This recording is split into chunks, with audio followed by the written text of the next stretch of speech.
Hi everyone, I have a review for you today of Yankee Candle's Azure Sky. So I initially planned to do this review quite a bit sooner than this because I actually burned slash melted this how long has it been now? At least 4 or 5 days.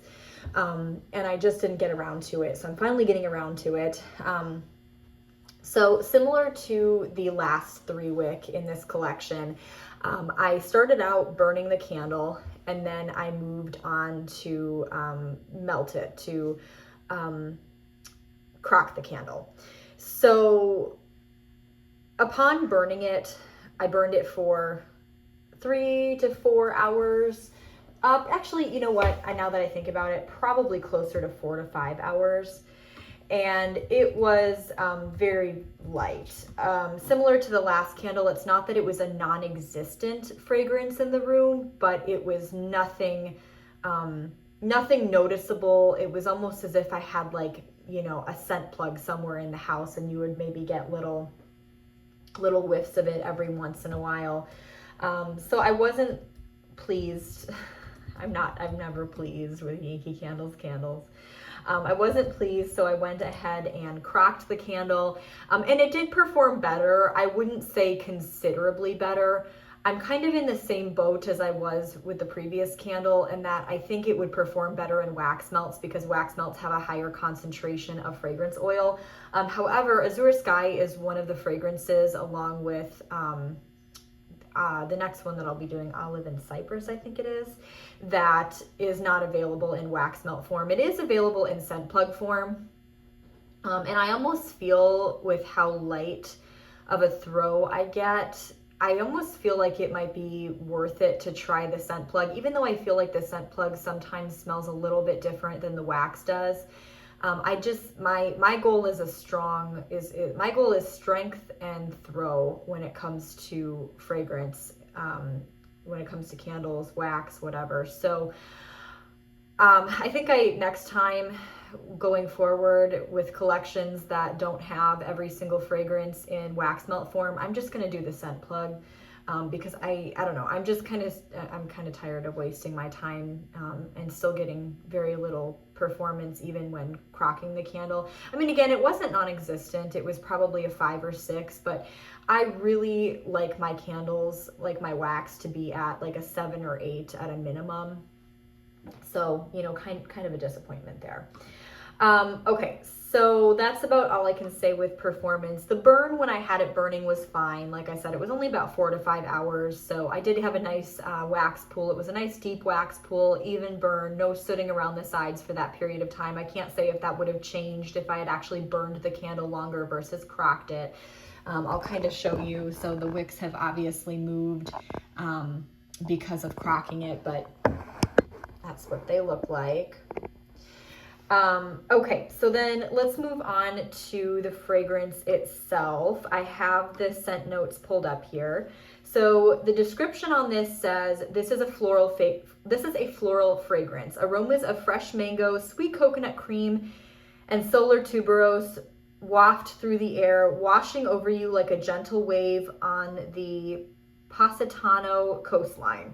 Top notes of orange, mango, pineapple, middle notes of coastal tuberose, rose, coconut, and sea salt, base notes of vanilla, amber, and tropical musk. Okay, so I knew that I was smelling something like salty sea air. I knew I was smelling some sea salt in here. So there's definitely, it isn't really a strong ozone note, but there's definitely like a salty sea air in here.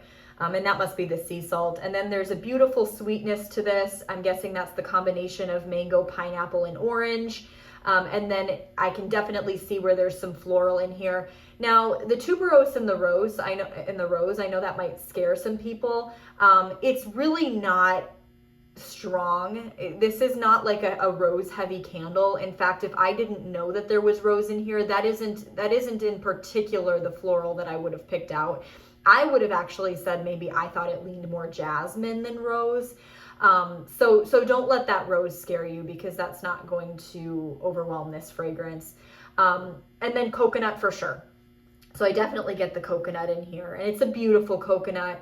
I like the combination of coconut and amber. I think it just adds something to the, to coconut that kind of transforms it to more of a fresh tropical fragrance. So I think they did a really good job with that. And again, sometimes they like to overdo it with musk and amber, and they didn't do that with this candle either. I mean, it's like, it's still classic Yankee in that the notes of amber and musk are in here, right? Like every other fragrance, they're in here. But it's not problematic. And the tropical, so this scent note says tropical musk. I really don't know what that means. I mean, what's the difference between musk and tropical musk, What are they getting at there? That's kind of strange wording to me, but I think they're just kind of fancying up the term musk. I don't think it's actually anything different than the musk they put in every other candle. But I don't really get a lot of the musk, which is good because that's just not really something that I would want in this candle. But it's Yankee, so they're gonna put that in there. And then the vanilla. Vanilla in here, I think it's really just complementing the coconut and the floral notes.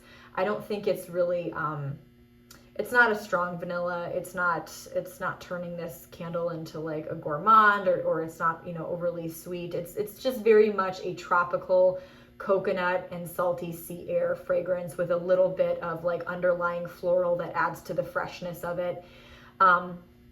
It's well done. It's not a cologne fragrance. It's not, an overly conceptual fragrance where it's just overtaken by the amber or the musk. They did a good job of balancing all of the different fragrance oils in here, I think. And if it was stronger, I would have really enjoyed it, and it may have been a repurchase for me.